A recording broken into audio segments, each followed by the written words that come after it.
Hi, I'm Paul. How you going? I'm Dan. We've met before. We have? Yes, at Film Fest 919 after... Are you the Netflix and Swill guy? That is me. No. Oh, that is you. That's him. Okay. That is me, yes. That's I just normally don't wear hats in public. It looks different in real life. Well, when I saw you, you were also wearing a mask. Well, that's true. That's true. We were required to do so. Wait, what? Oh, like a COVID mask. Yeah. It's like, what do you, like No, I was wearing the Jason Scream mask? mask, you piece of garbage. Like, wow, you creeped up on her in a fucking hockey mask? That's weird. Yeah. Yeah, I was telling Gerald that I was like, I got on my name on YouTube as one of my stories, and then you were like, "Hey, Lindsay," and I was like, "Well, who does he think he is?" Look, as the producer for Two Peas on a Podcast, I know everybody. Yeah, I was gonna say, I told her you probably edited her episode, so I did.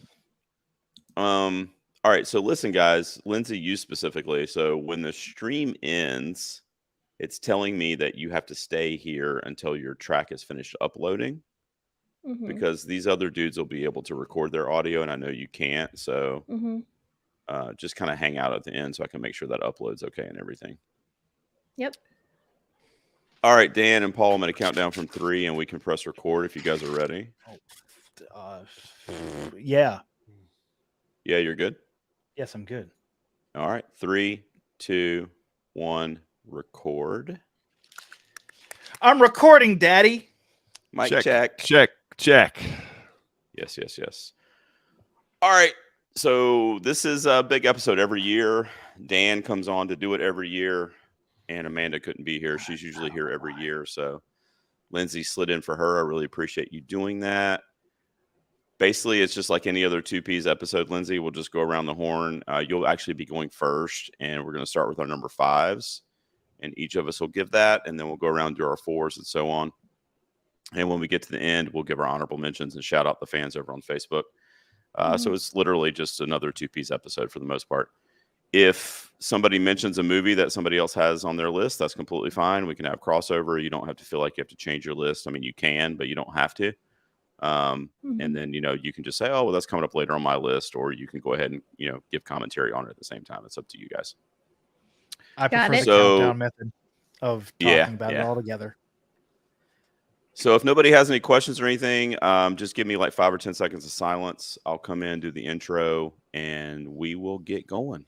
You will get no silence. Actually, I need the silence more than anybody. So actually, please give me the silence. Shut up. I'm trying to. This is my podcast now.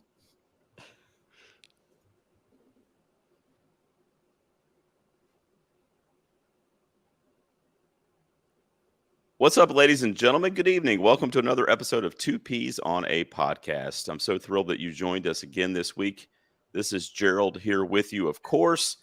And false advertising. It's not 2Ps on the podcast tonight. It's actually 4Ps on a pod tonight. It's the mega episode that pretty much happens every time we do this countdown. It is our best movies of the year.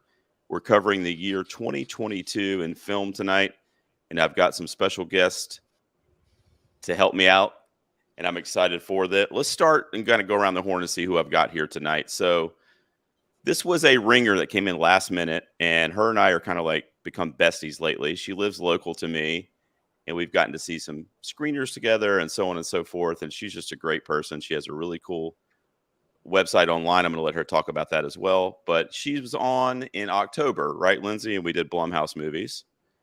Blumhouse movies. Yes, sir. Yeah, we killed it. Lindsay Dunn, what's up? Welcome back to the show. Thank you. This is very exciting for me. I didn't get to do a YouTube video about my top 10 movies, or my top movies. So this is great. This is the opportunity. This is my moment. Yeah, this is your moment. I'm sure you'll do good. I know your sensibilities a little bit. I could probably guess a few of your picks, but we'll see when we get there if there's any surprises lingering over there. And then Dan Brennick is back from Netflix and Swill. He's been on the show almost as much as I have. Yeah, what's up, man? That's fair. That's true. Shalom. I'm here to say Boy, I sure wish I could do my troll list because it's a very good list of bad movies that I haven't seen. Yeah, Dan likes to troll me occasionally, but he knows this is an important episode. He kind of reeled it in a little bit. I think he has a real list tonight for his favorite movies of 2022. We'll see. Maybe. But thanks for being here as always, man. And then Quick Paul. aside, are you Yeah, go meant to ahead. be live streaming anything? Yeah, are we not? I don't see you on either YouTube or Facebook. All right. Well, hang on a second. Gosh, dang it. It says I am. See, producer, right here. Mm-hmm.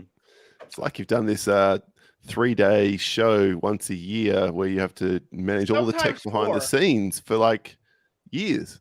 Sometimes 4 days, and thank God we're only doing 3 days this year. I would shoot myself if I had to do another 4-day weekend. So, Dan, since it's only for the patrons, it's unlisted. So what you have to do is click on playlist and then go to live streams and podcasts, and you can see it there. Oh, okay. Or I think I dropped the link on Patreon earlier today. So Okay, that makes sense. I didn't know that. My fault. yeah, I just didn't want to make it live just because the list is not out till Monday. So That's fine. It was always allowed. for the It's patrons your tonight. show. all right. And then this guy, Paul, you know him from the Countdown in Australia. What a trooper. You know, this wasn't even really planned. He's just like, I want to be there. I want to do it. I said, Yeah. yes, I want you to do it. Paul from the Countdown. What's up, man? Welcome back. Thanks for having me back, Gerald. Couldn't be there for the Peas nominations, so I thought, well, I'm home looking after daughter. Daughter's got a friend around. What an opportunity to come in and talk about the best films of the year, which, you know, I may or may not change up from my list on my show, which we just recorded recently as well. Ooh, you think you might change it up a little bit there, huh? We'll Well, see how we'll we see. go. I haven't heard that episode yet. You know, much like Dan said when we were in the chat earlier, I don't pay attention to a lot of year-end lists until I do my own because I try Fair to enough. limit influence. So I haven't heard it yet. So I'm excited to see what you came up with. Cool. Now, before we dive into our favorite movies of 2022, guys, I just want to kind of go around the horn and give a little bit of like our reflection of the year in film, maybe our grade of that year, what we think. Was it better than 2021? Where are we at as far as, you know, the year as a whole? Lindsay, what did you think of 2022 in cinema?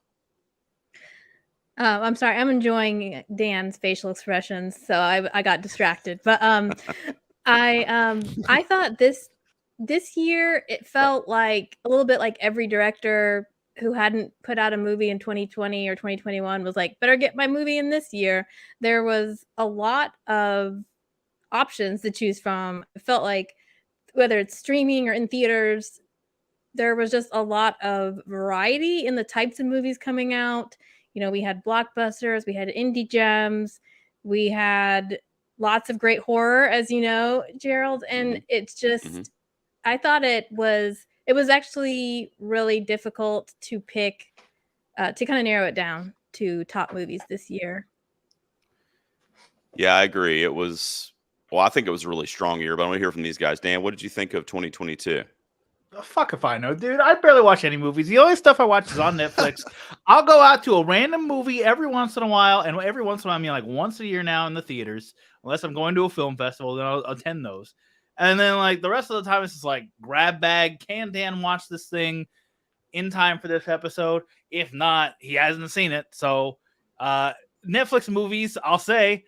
Yeah. Spoilers. A lot on his list. No, there are actually 2. Oh, Shockingly. No, it was an okay year for Netflix movies. I mean, Netflix did some good stuff this year, I will say, without giving any titles away. I feel like this was a stronger year than like the Marriage Story year. Was that last year or was that the year before? Marriage Story is 2019. Baumbach hasn't put out a movie since 2019. I have to think about that. That caught me off guard. I actually have to think like, what's the best next? We're having a Netflix conversation. year? I'm sorry. Yeah, no. It's a fine year. It's a year, just like every other year. There's always movies that come out, and then we watch them and we say these were movies, and then we move on with our lives. Sure, Paul. That's you my want assessment of anything 2022. Paul, anything to add? What did you think of 2022 as a whole, man, as far as movies go? I thought 2022 was a phenomenal year for television. And so I watched more television than I did films this year. I think I saw 96 2022 films this year, which is down from the 130 or 140 I normally consume. So still pretty good, though. Yeah, I got a list. I'm happy with my list. The list I put together, top 10 on our show, is still pretty strong, I think, but the order might incense a few people. So we'll see how we go. Well, I think 2022 was pretty strong, guys. You know, I'm somewhat biased a little bit because I love movies so much, but everybody was kind of going back to the theater after the kind of whole COVID pandemic thing, and kind of started happening a little bit towards the end of 2021, but definitely into 2022, it was just like a free for all. We're somewhat back to normalcy. And I think because of that, and because of probably a few of the movies that might get mentioned tonight, it just got crowds back out into theaters, and it's a really exciting thing to have that. It's great to have the option to stream it at home. And Dan was talking about Netflix, and they did a lot of great stuff. But there's just something about seeing these things on the big screen, especially certain directors and certain movies. We'll be getting Oppenheimer this year from Christopher Nolan. I mean, that kind of shit, you just got to see it on the big screen. So Yeah.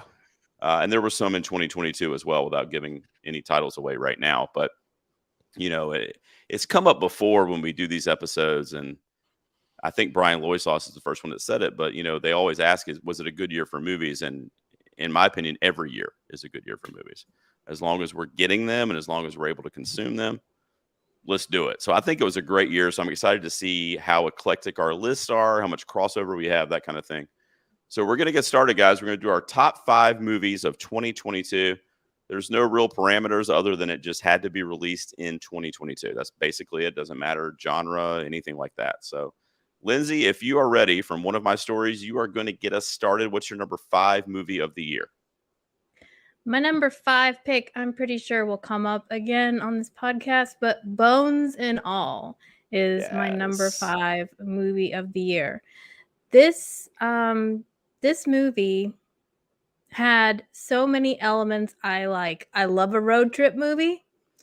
I like a love story, like Lovers Against the World kind of story. I like an outcast story.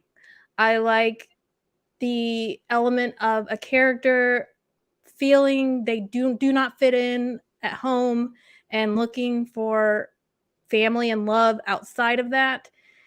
So it hit all the elements for me, as well as back to the road trip. Not only was it a road trip, but like a road trip through the gritty, dark streets of the cities. We're not with the elite. We're going into the corners that people don't necessarily go or want to go, sort of like the underbelly of the world. And I just loved the cinematography. I like the body horror. It was so gross. Like this director, Luca G, I don't know how you say his last name, but he has a really great way of perfecting the perfect snot bubble. And that's true.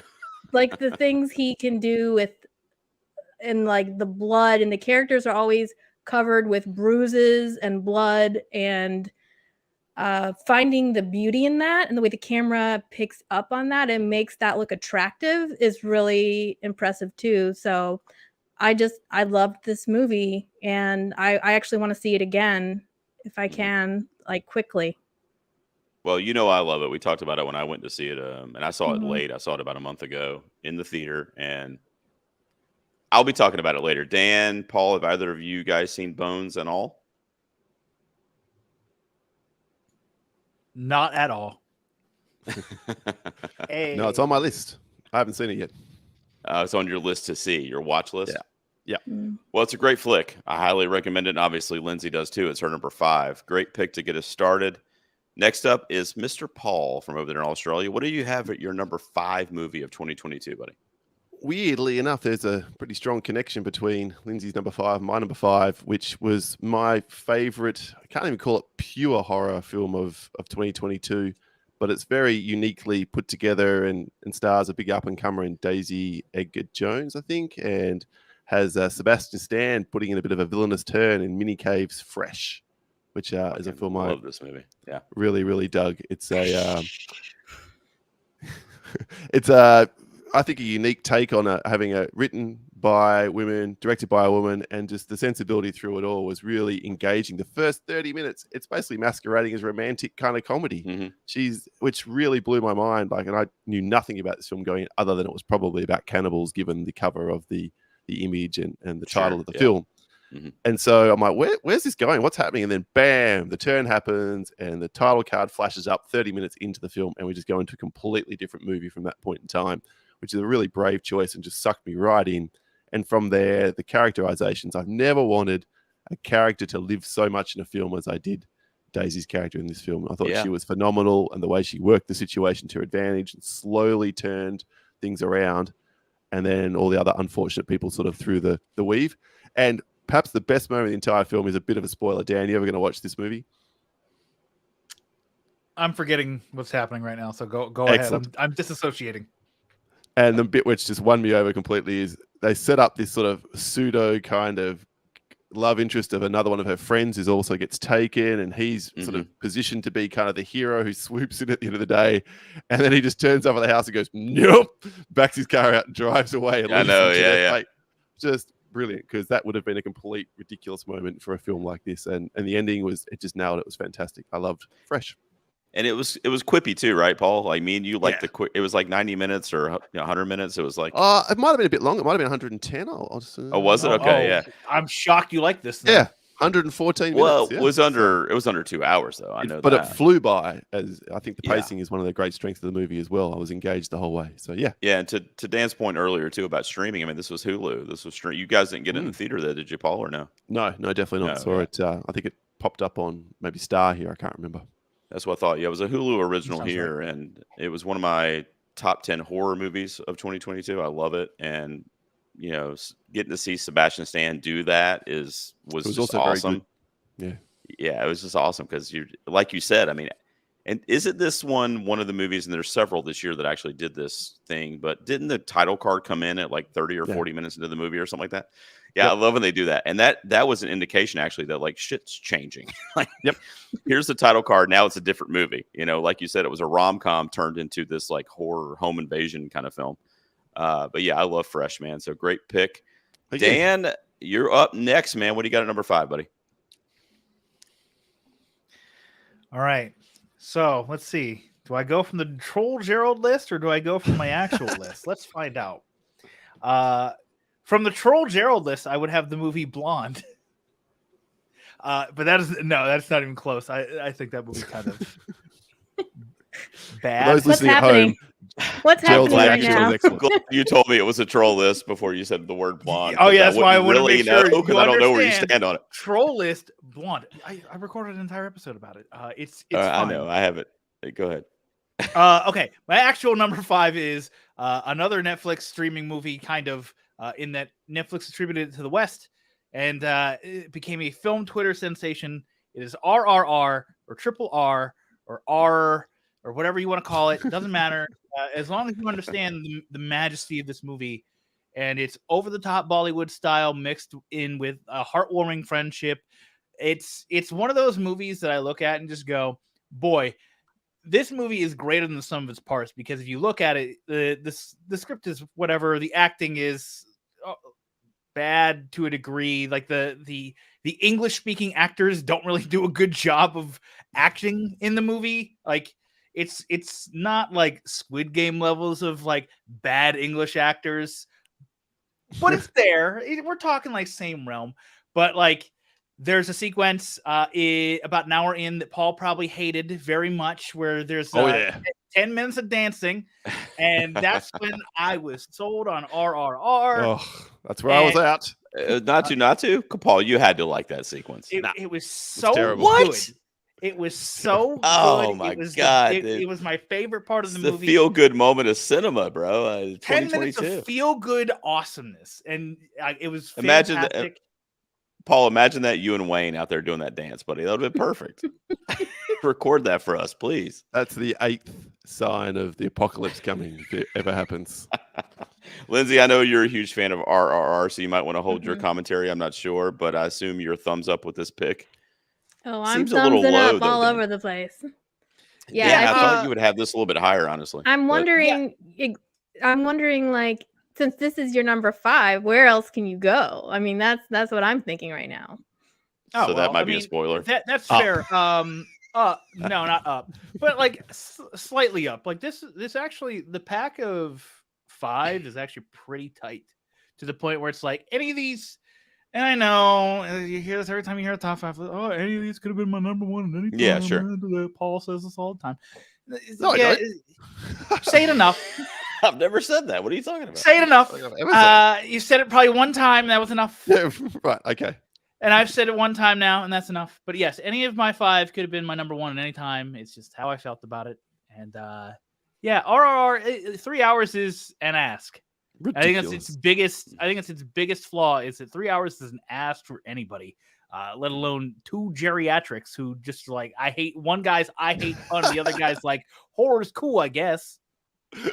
Well, one thing I'll say about RR real quick, the Golden Peas nominations just opened up a few days ago. It is getting a shit ton of ballots turned in for it. So people love this movie, and I think it's a great film. I think the only negative is the runtime, in my opinion. Yep. Paul might disagree because I know he doesn't love the musical numbers, but I just felt like they were self-aware enough, and they were kind of knew what they were to kind of make sense. It wasn't like they were trying to be overly dramatic in their musical numbers. I mean, they were these really fun, kind of like over the top productions that were well choreographed, and this bromance being highlighted. I love this movie. I'm glad it got some love tonight. So great pick, Dan.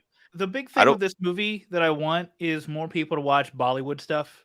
Bollywood stuff is equally as ridiculous, extremely silly. Like, I think Squid Game was very important for Korean genre anything, as well as Parasite.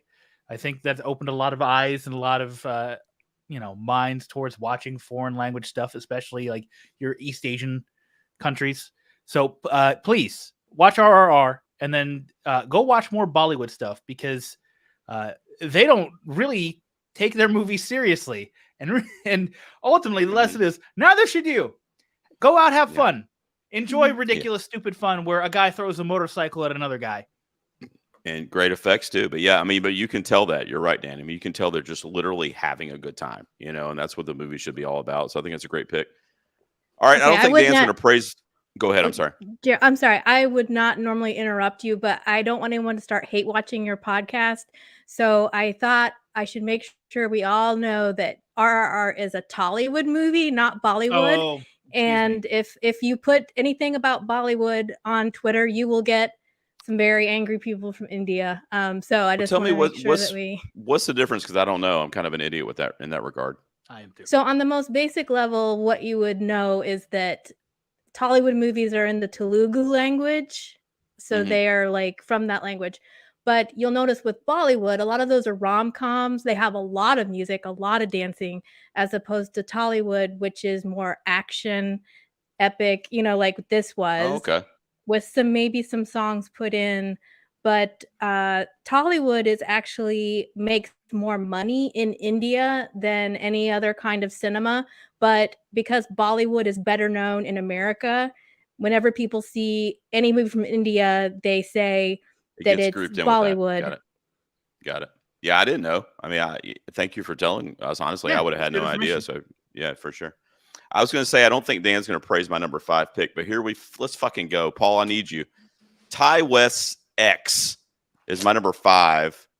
It was actually higher before I saw a couple movies recently. Thank God Dan left the stream because I know he hates it. It's gone. I'll keep going here until he comes back to give me shit. But Ty West had 2 home runs this year. I mean, Pearl didn't make my top 5, but it is in my top 10, I think. Definitely in my top 15. I think Mia Goth's performance in Pearl is better, but the movie as a whole, X is better. Ty West does this thing where he pays homage to whatever era the film is taking place, where he almost tries to shoot it through the lens as if it's happening in real time. And this film takes place in 1979, and you get that really kind of grainy, gritty style of filmmaking that was probably taking place back then, not only in Hollywood, but in the porn industry, which is featured here at kind of its infancy stages in the mid to late 70s. Some great character development between these characters. And that's what the really strong thing about this movie is not necessarily the horror aspect, which I do like when we get into the third act of the film and the tension that builds there. But the characters really are what kind of kept me involved, along with the craft and the things that we see on the technical side as well. So I am a sucker for Ty West. Like House of the Devil is still one of my favorite horror movies ever. I just love his minimalistic style and his, he doesn't go for the cheap thrills. He kind of makes you kind of work for it as an audience member. Paul, I'm going to let Dan bitch at me in a second, but Paul, what did you, I don't know if I know what you thought of X. Are you a fan of this? I didn't. I didn't love it the way that others do. So I'll let Dan bitch. It's. But you didn't hate it though. No, no, I absolutely didn't hate it. It was I think maybe by the time films often come out here, especially these sort of smaller ones, we've had a 2 or 3 week delay, and the Twitter and the internet blown up about this film, like, oh, how amazing is it? So I went in with that mentality. That's always a dangerous thing to do, because inevitably you end up being a little bit disappointed about X, Y, or Z, because it wasn't the greatest thing ever. So that's true. Yeah. Lindsay, are you a fan of X? Have we talked about this one? I don't think we have. I know you love it, so that I'm Go ahead. kind of yeah. No, I liked it. Did not love it. Also, it just wasn't my thing. I liked Pearl better. Okay. But I did appreciate the grainy, gritty, film style that it had, and I was drawn into the story. I remember really liking the music. The music brought me in right away. But I just think overall it wasn't my cup of tea. Before Dan says whatever he wants to say about it, Ty West fascinates me because he writes it, he directs it, he's editing his own movies. I'm just gonna tell you guys, like, as doing little 5-minute video edits or whatever, this guy's insane. Like, has a big enough name now where he could hire as many editors as he wants to do whatever he wants. He just kind of takes this like control of these projects and really has a vision that I feel like comes across. I thought Pearl was great too. To your point, Lindsay, that's also one of my favorite movies of the year. Really carried by Mia Goth's performance in that one, but I did love the subtle kind of like, almost like bloody Wizard of Oz type aesthetic that is in Pearl. So I did really like that movie too. Dan, anything you want to say about my number 5 pick, buddy? It's a bad pick, but we are here to celebrate good movies, and you think this is a good movie, and that's why your opinion's always invalid. It did it for me. This is a better shot Texas Chainsaw Massacre, and I have no respect for Texas Chainsaw Massacre. Oh, hey. Damn, that's fun. This guy. All right. Well, there you go. Those are our 5s. We're swinging around to our number 4s now. Lindsay Dunn, what do you got at number 4? The views of Dan Brennick do not reflect the other people on this call. Well, I may be preaching to the choir here I'm bringing in a Netflix movie here. So wondering if this is going to come up in Dan's list. That movie would be The Wonder, directed by Sebastian Lelio, starring the ineffable Florence Pugh.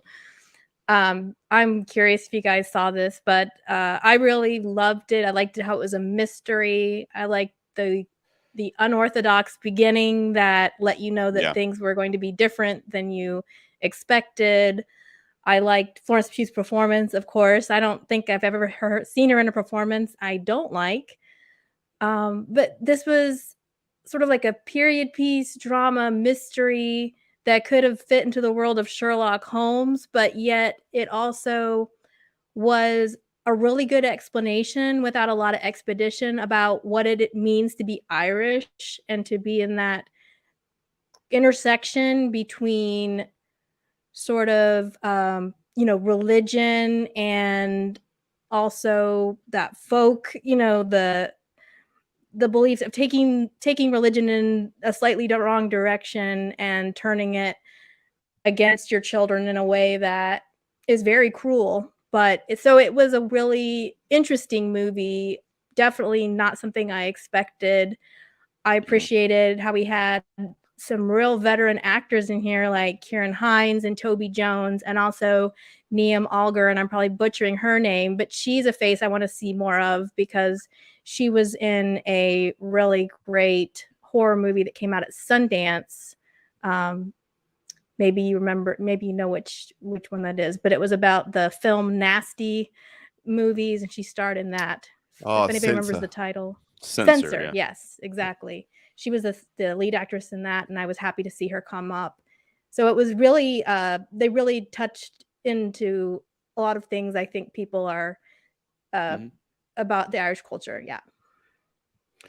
Well, anything Florence Pugh's in, you got me.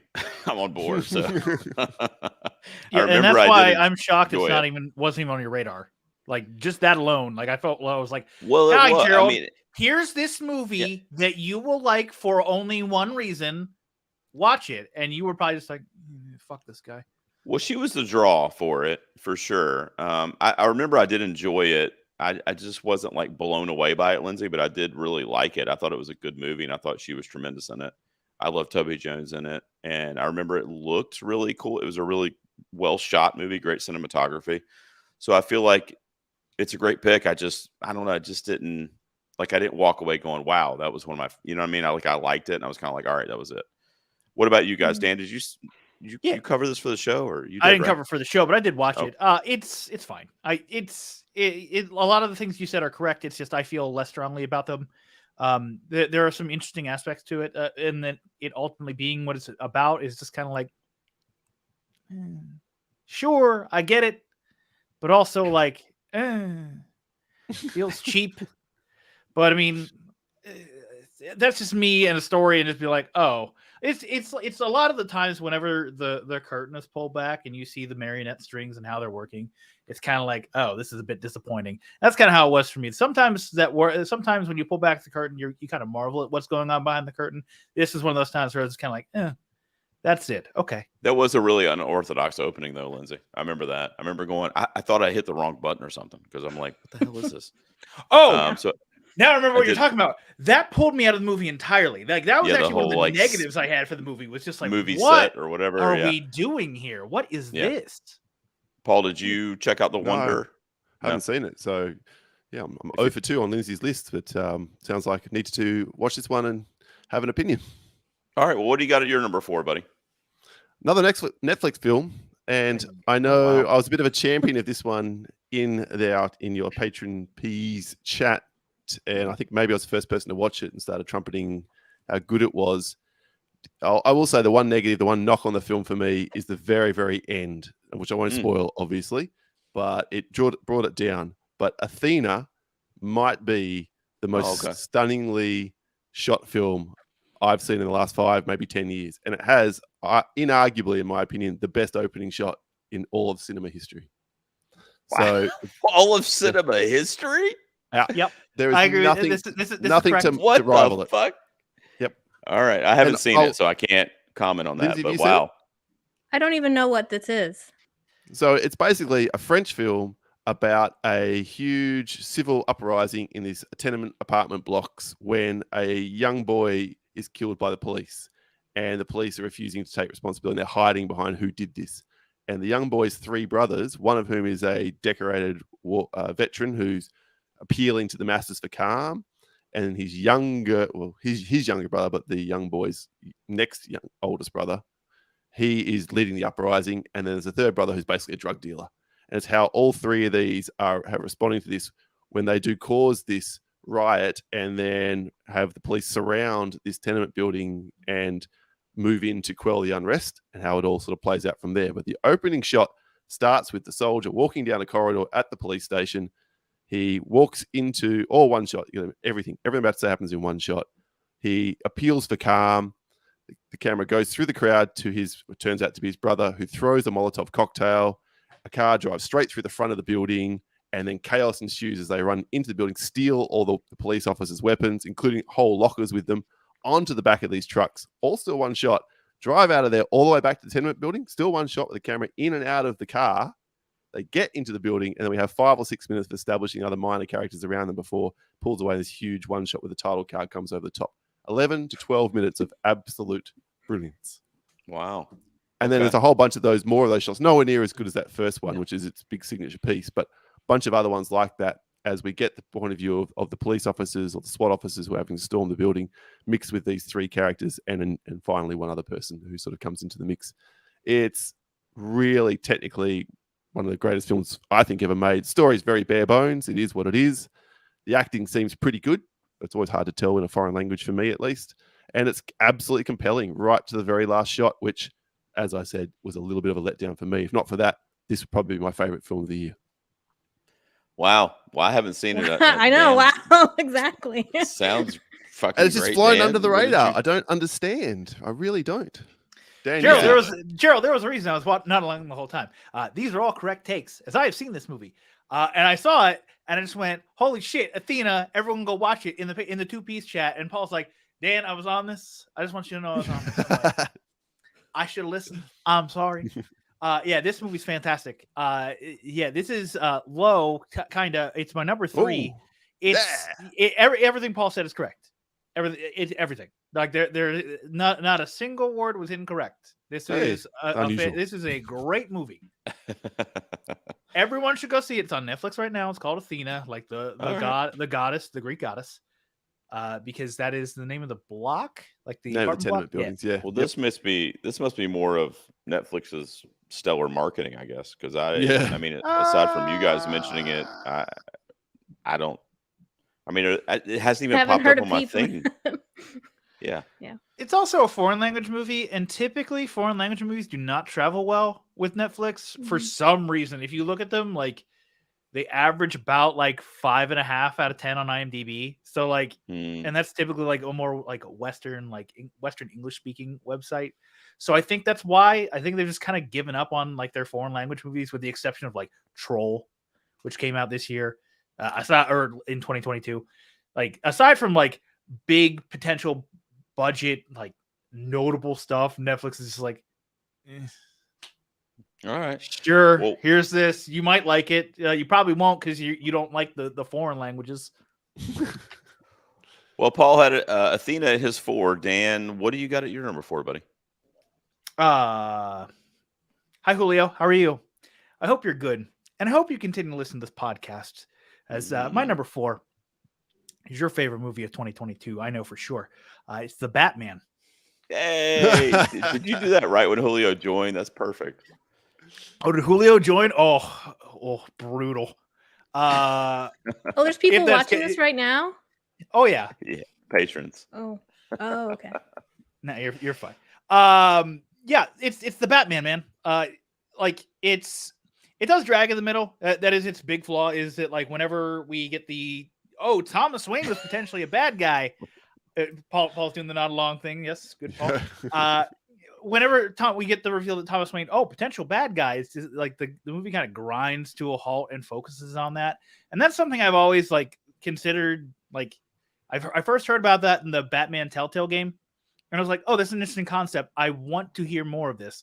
And I finally get into the movie, and I'm just like, oh my God, please stop telling me more of this. This is not interesting in any way, shape, or form. Aside from that, it has one of my favorite car chase scenes of all time in the movie. And I've watched 10 Fast and Furious movies.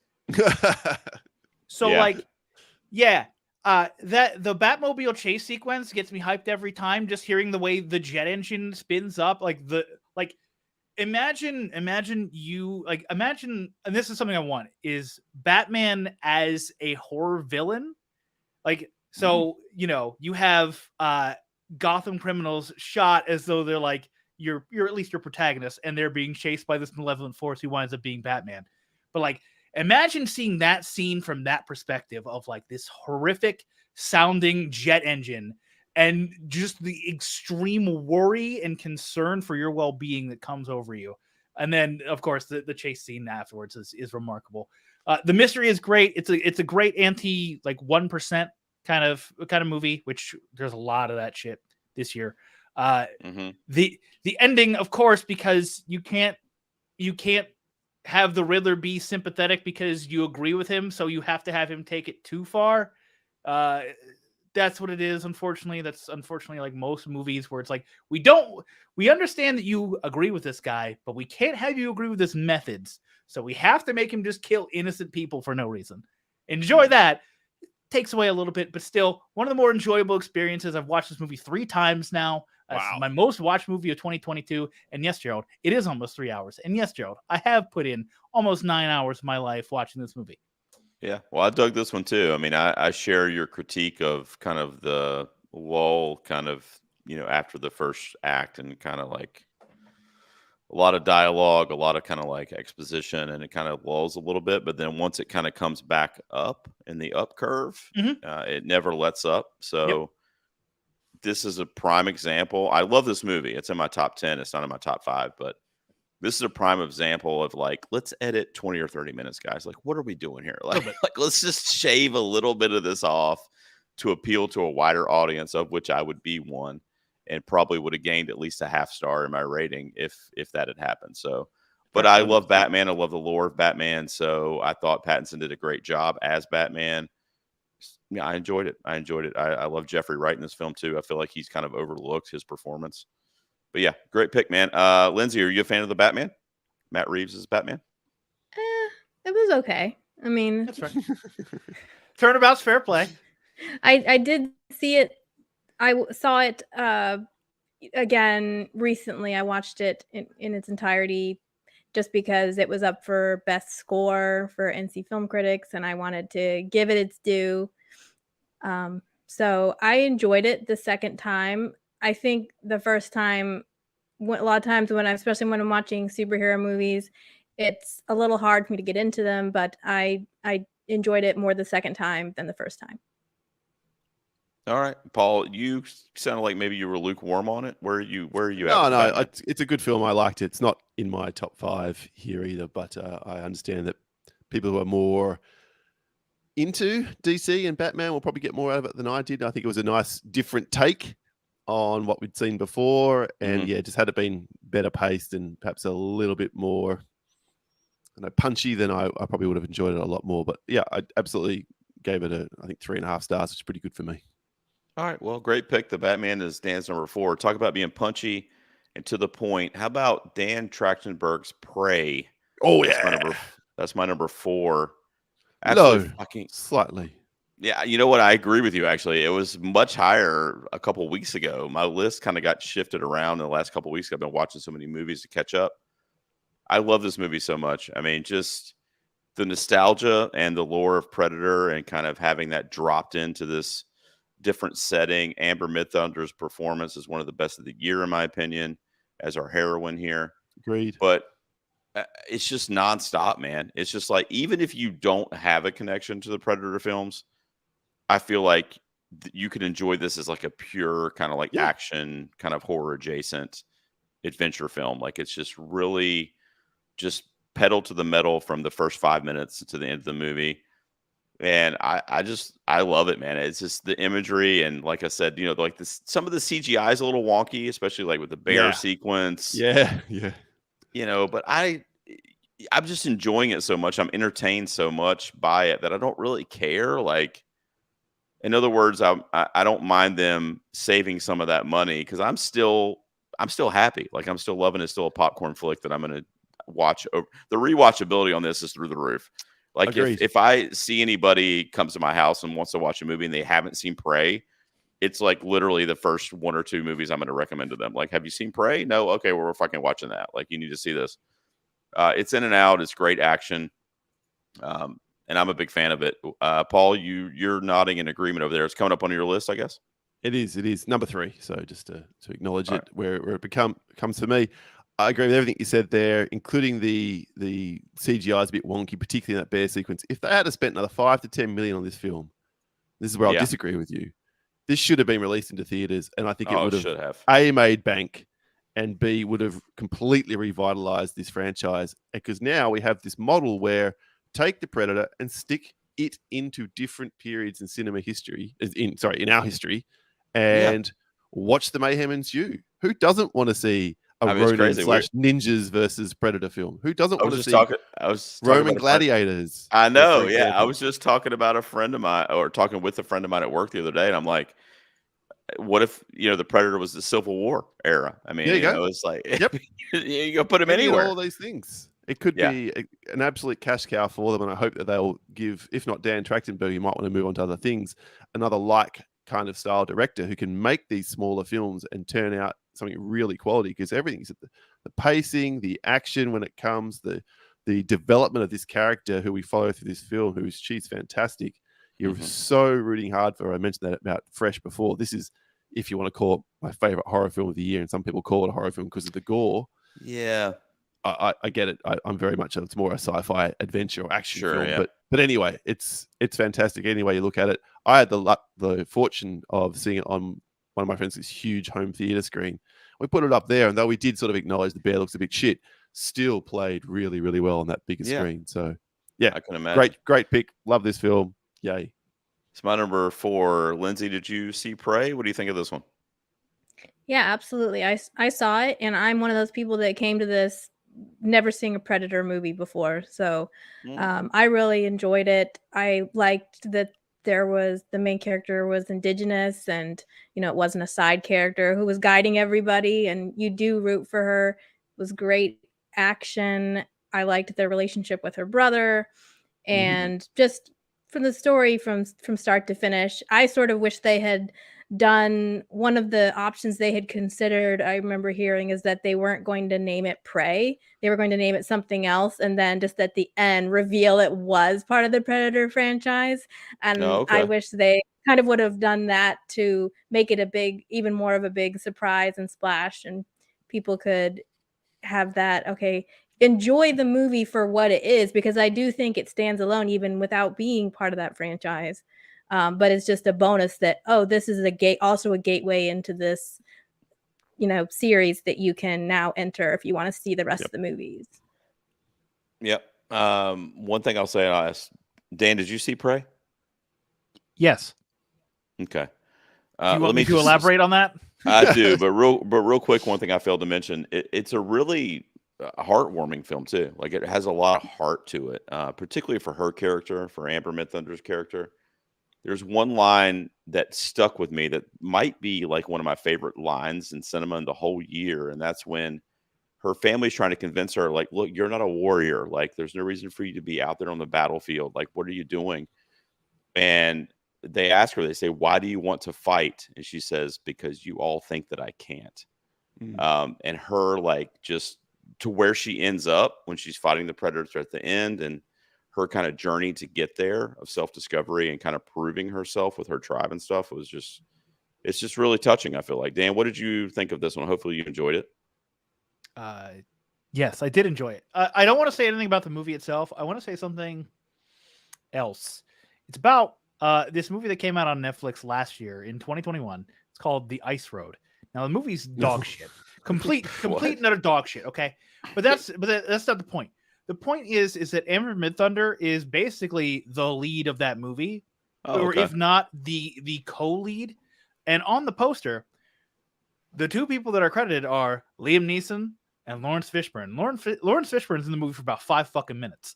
And Amber Midthunder's in it for the whole goddamn thing and isn't credited on the goddamn poster. And I was so upset about that, despite the movie being absolute dog shit. Horrendous movie. But I was upset. Like, why is the person who's in the entire movie not on the poster? That makes no sense to me. So I'm glad that Prey comes out in 2022 and everyone's like, oh, wow. Amber Midthunder, great actress, love her. I'm glad to see her get some credit now. I hope she gets more credit than she would have ever gotten for The Ice Road. She obviously does. But, like, she is the best part of The Ice Road. Like, by far, she actually treated it like an actual project. Everyone was like, I'm here for money. I don't really care. So I'm glad Amber Midthunder is getting her flowers now. Yeah, I think to your point, in Prey, it's one of the, I know it's an action movie or whatever, but I think that's one of those, like, a Star is Born moments. Like, her name is just out there now. She was nominated at the Critics' Choice Awards for this performance, and I think she's got big things on the horizon. I thought she did a great job. One of the best performances, one of the best movies of the year. So that's it for my number 4, guys. So we're up to our 3s. Lindsay, you're up first. What do you got at number 3? For number 3, I have the jaw-dropping social horror Speak No Evil, directed by Christian Tapdrup.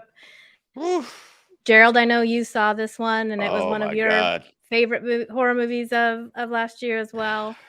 Yeah. But this movie really sneaks up on you. You are watching this and you're like, okay, I know this is a horror movie, but I love when a horror movie, for me, the best horror movies are about getting into these situations that you're like, okay, what if this turned horrific? And the whole idea is, what if we accepted an invitation to come to their house? This couple we met on a vacation, we only knew them for a week, and now they're inviting us to come visit them at their home. What if we said yes? And Christian Tapdrup actually based this story on a situation that happened to him. He was on a vacation and had this invitation, and afterwards he and his partner talked about, well, what if we had gone? And that conversation sparked this movie. But the whole thing is about basically like the way that we often feel obligated to go along with things, to be polite, and how if taken to the extreme, that could be really work against you and end up being a situation you can't get out of. Once you start down that path, if you keep it to its conclusion, bad things are going to happen where you're sort of just giving more and more ground to the other person. And I like how it can be appreciated on a lot of different levels. It can be just a story itself. I also saw a really great analysis of how this is about um, extremist ideology, and people can really go into that, comparing it to things like fascist Italy or Germany, and how politically things have happened in the past where people said, okay, we'll just go along with it, not to make a fuss, and how that turned bad. So I like how it can be appreciated on different levels, and that you're unsettled but you don't know why until it's way too late. Yeah, this movie fucked me up. this movie. Paul, Dan, did y'all see Speak No Evil? It's a Shudder original, Paul. I don't It's on the know if list. Haven't seen it yet. Okay. Well, I don't want to 3 for spoil it 3, for you. Lindsay? Then I'll kind of stop there. I'll just say that it will leave you like it left me. Yeah, this didn't happen literally, but it had the feeling of leaving me in the fetal position in a corner at the end of it. All Like right. you're just like rocking yourself, like, oh my God, like I can't believe. Challenge But accepted. it's a slow burn to get there. You know, it takes a minute, but it does build the tension. It builds the characters and the setting, and it kind of like, gets you comfortable. You know, it kind of settles you into the situation, kind of Mhm. like what Lindsay was explaining about being with his family. And the last 15, 20 minutes is just like, I mean, we're on video. I'm literally like this the whole time. Like, I just can't I can't believe. For the love of your editor, please, for the love of God, speak into the microphone. I know. I'm so sorry. Well, Dan, I assume you. Well, Go ahead, well, sorry. Gerald's not speaking. I will also shout out the score composer, Soon Cotter Coaster. I did a really great interview with him that's on my channel, who made the score composer for this, and it totally makes the movie as well. Yeah, no, a great score for sure. Dan, did you see Speak No Evil? That requires me to own Shudder, and I don't own Shudder. I didn't think so. I just wanted to. I don't know if you had any commentary on it, but yeah, it's a crazy movie. It's like I said, it's a slow burn, but it's a great watch. And any horror fan, Paul, yourself included, you should definitely check it out. So Yeah, for sure. Thank you. Speak No Evil, and that takes us over to your 3, Paul. I feel like did We've yours talked get about it mentioned already. Pray. Pray. So moving right around. All right. So Dan, what do you got at number 3, buddy? My number 3, we already talked about, and by we I mean Paul. It's Athena. Hey. All right. I guess I need to see this, huh? Yes. I wrote it down on my this- list, just so y'all Is this know. under 2 hours, Paul? Yes. Yes. It better be. Okay. All right. Well, then I'll check it out. Only Let's make it movies so. under 2 hours are on Paul's list. Period. Yeah. I mean, I know Paul and I share 90, that. actually not true. 97 minutes, Gerald. There you go. Get into it. Hey, well, if I gotta watch it tonight, probably. All right, so there you go. So crossover galore there, but we are up to my number 3, which has not been mentioned yet. My number 3 is Everything Everywhere All at Once, from the Daniel Shiner and Daniel Kwan. This is, I feel like this is and I've said this before, this is the movie of 2022. If there was, like 50 years from now, when my kids or whoever look back at a book of cinema from this era and there's one movie to represent every year, I feel like this is the movie that will represent 2022. It's just Not such allowed, a Gerald. zeitgeist. Not allowed. It's too long. Too long. Edit your list, please. 140 minutes. It's 140 too minutes long. only. Ah, crap. All right, well. Sorry, go ahead. You know what? I got an even longer one coming up for my runner-up, so Ooh. stay tuned, which might be a divisive pick. But anyway, I don't know. I mean, Michelle Yeoh kills it in this. I think she's going to be your best actress winner this year, in my opinion. Ke Kwan's been sweeping at award season. He's going to continue to do that. He gives a great, just pivotal supporting performance. Mm-hmm. Coming from Spielberg era with Indiana Jones and the stuff that he did, is great to kind of see what's happening with him. Stephanie Sue might be my best performance in the whole movie. Like, she might be my favorite personally. Like, I love her arc. I love all the different variations we see of her, like the kind of menacing, evil villain side, and then the kind of like quiet daughter side.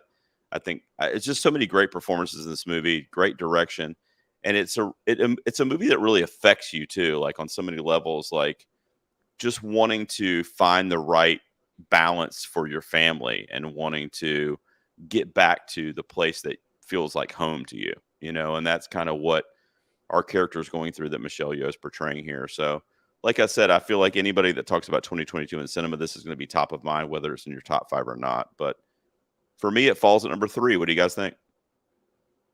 Anyone? Yeah, look, I'll jump in real quick. So it's literally my number 6. Didn't quite make this list. It's in my honorable mentions. Everything you said is correct. I think this caught the whole world completely unawares. It kind of crept into theaters, this little release, and gradually it's taken over the world. And like you say, it's going to be a big player come award season, despite being released in May, which is something that just about never bloody happens. So the performances are great. The storyline, I think the first half of this film is just pure perfection. And I think it carries on too long in the second half to make its point over and over and over again, which is what drops it out of my top 5. But you're absolutely right. This is the film which is on everyone's list. And it is the biggest splash release of 2022, no question. Dan, did you get a chance to check this out? I sent you the code. Yeah, I tweeted about it, and you liked the tweet. So I mean, did I? Yeah, I don't remember any of this. That was a different universe, I think. That was a different universe. Last night, yeah, apparently. Yeah, that was before the beard. That was before the hot dog fingers. I mean, if there's been anything that ever took me out of a movie, it's hot dog fingers. Yeah, they go back to that joke way too many times. Way too many times. But in spite of that, the movie is fantastic. I'm remiss to. I'm a weirdo. I don't like giving out 4.5, 5 stars on first watches. This movie came very close to getting that honor, though. This is legitimately a fantastic movie. It's my number 1 movie of the year. Oh wow! And I literally watched it last night. Wow! Okay. Nothing. Wait. Gerald liked your post last night and doesn't remember? Yeah. Well, no, I remember the hot dog fingers, but what was it? Did you just tweet that, or was it in reference to something? No, I said, Gerald, put your hot dog fingers in my mouth. And yeah, was, but as a tweet, I just thought you were fucking saying that to me. Like I didn't take it as a review of the film. As someone who is adjacent to film Twitter, I do the hashtag now playing everything everywhere all at once and with a GIF, and then Julio posted something, and then I said, Gerald, put your hot dog fingers in my mouth. All right, I thought you were like, great. That's our plan. Next time we catch up, sorted. Yeah, I mean we're close by. I gotta make it happen. Yep. The acting in this movie is fantastic from everybody. Everyone is bringing their A game. I didn't recognize Jamie Lee Curtis for about 3 minutes. I'm like, is that Jamie Lee Curtis? What the fuck is she doing in this movie? And then she just goes on to have this bonkers performance of her own. It's actually crazy what she does in this. It's everyone bring it's the best everyone's ever been in this movie, from like your main 4 actors. And also when I told my girlfriend or fiance or whatever the fuck you want to call her, who Key was in the movie, I'm like, yeah, that's fucking Short Round. And she's like, there's no way. And I'm like, yep, that's Short Round from like 40 years ago. Data too, yeah. Yeah, and Data. We don't talk about the Goonies here. No, we do. I mean, our boy Nick doesn't. We do.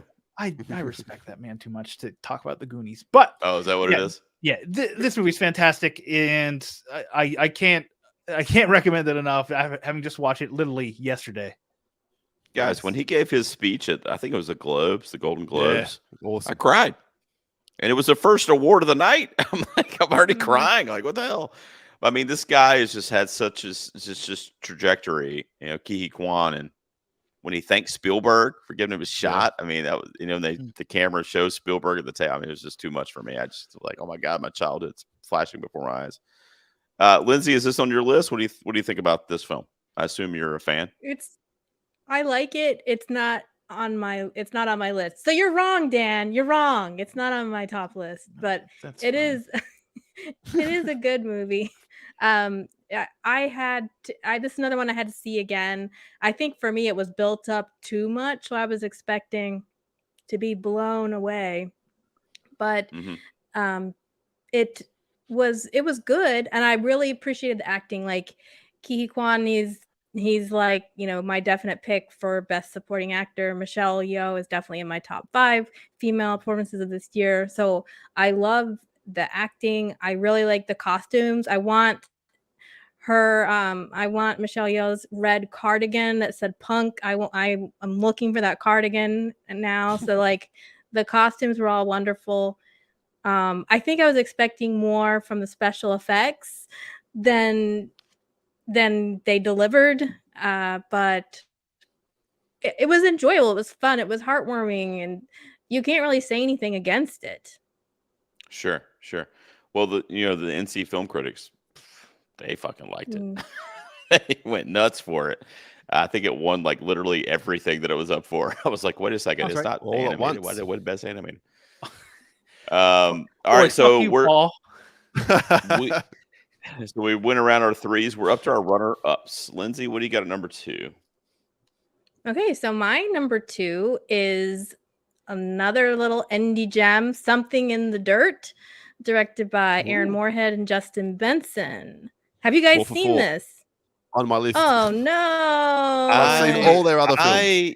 I watched it on your recommendation, actually, about a month ago or so. I mean, it was good. I don't know. I guess like based on your tweets and stuff, I was expecting like, oh my God, this is going to blow me away, and it didn't blow me away. But I did really enjoy it. I don't think it's their best movie, but so for you, it was like the Everything Everywhere All at Once for me, the way it was. Yeah, I mean, it was good. It was good, but I know that it affected you. So talk a little bit about it real quick. I rate a lot of the ways I rate movies are my experience watching it and how much I enjoyed it in that moment and what it did to me. So I love a puzzle box movie, and you know, this is these 2 random dudes that end up in the same apartment complex, and they are going to do, you know, neighborly things for each other, and then some phenomenon, weird ashtrays are floating in the room, and so they decide they're going to make a movie about what that is and what's happening. They don't know what it is, so they're like, we're going to make a documentary together. And so it's a movie about making a documentary. And I love just the way their brains work. And so we're wondering too what this is going on.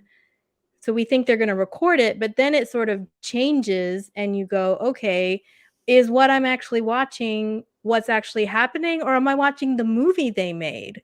And so it really messes with your brain and reality, and you start to question what you're seeing. And then, oh, there's these talking heads that come in, and now they're talking about it as if somebody's dead or what happened, and they're talking about the mystery of that. So it's just one of these movies that you could talk about and analyze forever. And I like talking about things after I'm done watching them. I want to talk to someone and say, what did you think about it? What did you get out of it? What do you think happened? And this movie allowed me to do that with just about anyone. I mean, these guys are the darlings of our time right now. They did, you know, writing on several episodes, directing, writing on several episodes of Moon Knight. They're going to be doing Loki coming up. So I'm just on board with pretty much anything that they are going to put out from now on. No, for sure. Yeah, they definitely have that eye, and you can kind of see that. And everything they do is very interesting. Like, you know what I mean? Like, you never watch anything of theirs and go, well, this is boring, or, you know, everything is very intriguing, and you kind of want to pay attention to what they're doing. So I agree with you there. Paul or Dana, did y'all see Something in the Dirt? Made by 3 people. That's it. You know, it's like that's it. Small budget, all that. Yeah.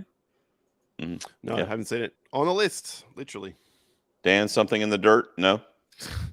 Come on, Charles. You expect me to watch movies? It wasn't on Netflix. For a movie podcast, you expect me to watch movies? Come on. Just checking. Paul, what do you have for your runner-up, sir? Well, you mentioned that one of yours higher up might be divisive. I think mine is too. This is another long film, not quite Everything Everywhere All at Once long, but 137 minutes long. So you might be out, Gerald. I can't remember what you thought of this movie, but it was a big release sort of earlier in the year. It's The Northman from Robert Eggers. No, I'm into it, dude. It's Robert Eggers. Are you kidding me? Yeah, look, his most accessible film probably, and he's complained that the studio messed with it, but I like this film more than his other films. I don't know what I was expecting, but it was... All right, hang on. I don't like the Vavitch. Sorry, Gerald. Oh, Bog God. standard average. I think the Lighthouse is great, and this is an improvement even on that in terms of entertainment value. Alexander Skarsgård, perfectly cast as this Viking on a revenge quest. Simple as he just wants to kill the man responsible for killing his dad, and how he journey goes through that. But it's the way this story's told. It's the way that it's shot. It's the fighting, the action, the gore sequences, the performances between, or the back and forth between he and Anna Taylor-Joy, who of course is one of your queens, Gerald. So yeah, I know you would approve on that basis, at least alone. Absolutely. Yeah, I really, really enjoyed this film, and I Yep. didn't expect to, which maybe is what elevated up here. It's the only film that I will buy on 4K that I saw this year, other than my number one. Well, I love The Northman. It's a very unique, like, type of action in this film. Like, it's a really deep film about. I mean, it's people are going to immediately think like it's a revenge film, and I mean, it is. And it is. The Absolutely revenge components kind of drive the story forward, drive the narrative. But there's so much like layered beneath that with Yes. what our main characters are going through, and it's just a beautifully shot. I mean, Eggers makes a different kind of movie. Like, he doesn't just make a film. Like, he makes like, it's just, there's just something different about it. And, you know, you mentioned The Witch, which is my favorite of his, and The Lighthouse as well. But What like, movie? you just I've see never heard something. of The Witch. Yeah, I'm he sorry, means the Vavitch. Vavitch. Thank you. But there's just something different.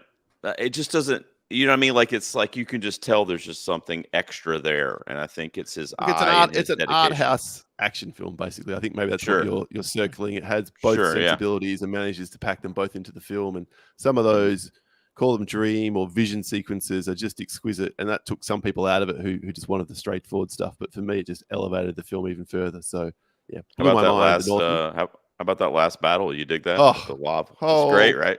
Yeah, two dudes just with their dicks hanging out, swinging swords at each other. That's so good. What more could you So ask for? fucking- With a volcano going off I in mean- the background, for God's sake. That's all I asked for every day, and finally, Yep. fucking Robert Eggers gave it to me. It was great. Yeah, you know, you think it's hot dog fingers for you want to give down. Actually, it's a If big only they broadsword. had hot dog figures during that battle. Wow. What do you guys think of The Northman? Dan, have you caught this one yet? It is on the 2Ps nominations list. Therefore, It is. I will eventually watch it. Okay. It is. Dan's a big supporter. He tries to watch every movie that's up for a Golden P, and this one got nominated for Best Action this year, Excellent. Paul.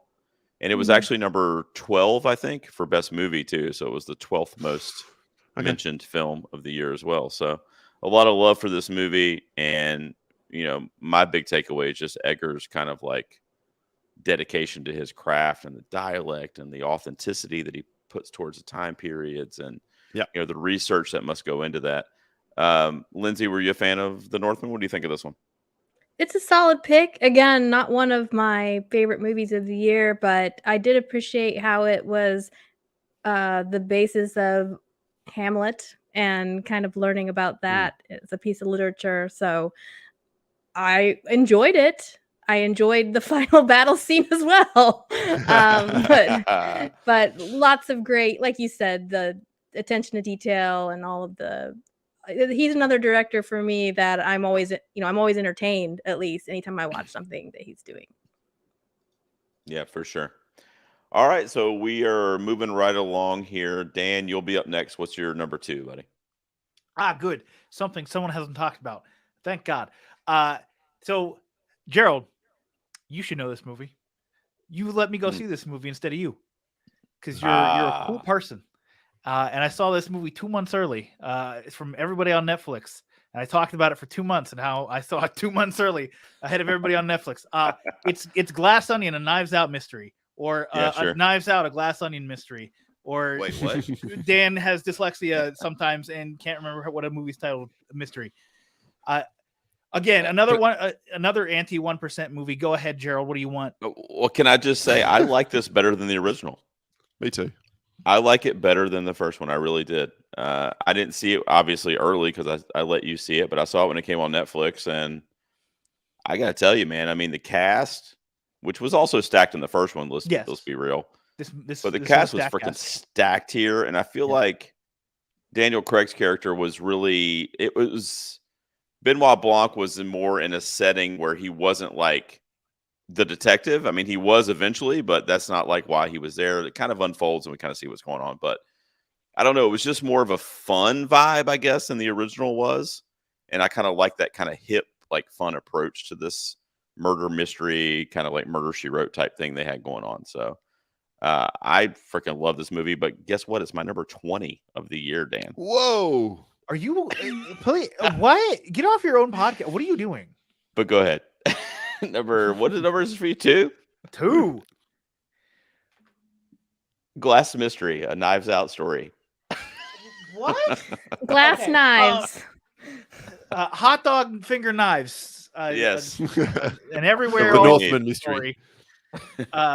So again, this is another anti 1% movie, and those are most of the time I'm kind of like over them at this point. Like Squid Game was the big like anti 1% thing, and like how the 1% pits the 99 against each other, and I'm like, holy fucking shit! Just tell us a different story, please. But this was actually one of those ones where it investigated and looked into the 1% of the 1% and how the 1% of the 1% has control over your perceived 1%. So like your Elon Musk type of Edward Norton, and how he basically lucked into all his entire vast fortune and now has all these people just like dangling them via puppet strings, just being like, I need you at any point to take a fall for me at any time. So that way I'm protected. I'll protect you. Don't worry. And it was just kind of like that kind of inner circle thing that I really wanted other people to see. Cause I always felt like this, that you have a men's rights activist. You have a problematic fashion designer, to say the least. You have a left-wing political candidate, and they're all tight in some way. And to me, that's always been the way it is. These people are always tight, and they just pit themselves against each other for the public eye, so that way you can pay attention to them and make them more famous and make them more money. And that's it. And seeing this movie kind of reinforced that for me.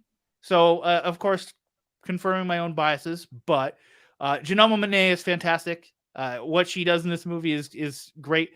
I still, and I've said this on my show, I still want a fair mystery at some point. I want to be able to, like a Murder, She Wrote, use the pieces of evidence that have been presented to everybody fairly and try to figure out the mystery there. I don't know if that's what Rian Johnson ever is interested in doing. If not, that's fine.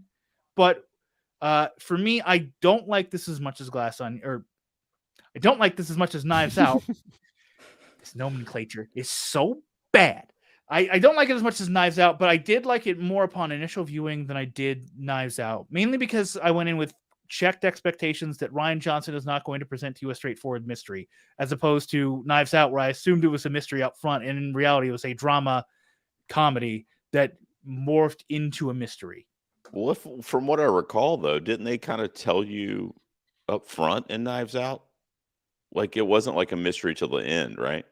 Or am I not remembering it correctly? Technically, it wasn't even a mystery. They told you who it was the entire time. That's what I mean. Yeah. So I don't know. Yeah, I mean, I need to revisit the first one, but I don't know. I just feel like I walked away from this one like with a higher enjoyment level than I walked away with the first one. I think I grew to appreciate the movie itself of Knives Out versus like the mystery aspect of it. Knives Out is a bad mystery movie. Knives Out is a great movie. Yeah, sure. Lindsay, Paul, what did you guys think of Glass Onion or Knives, Onion, and Glass Out?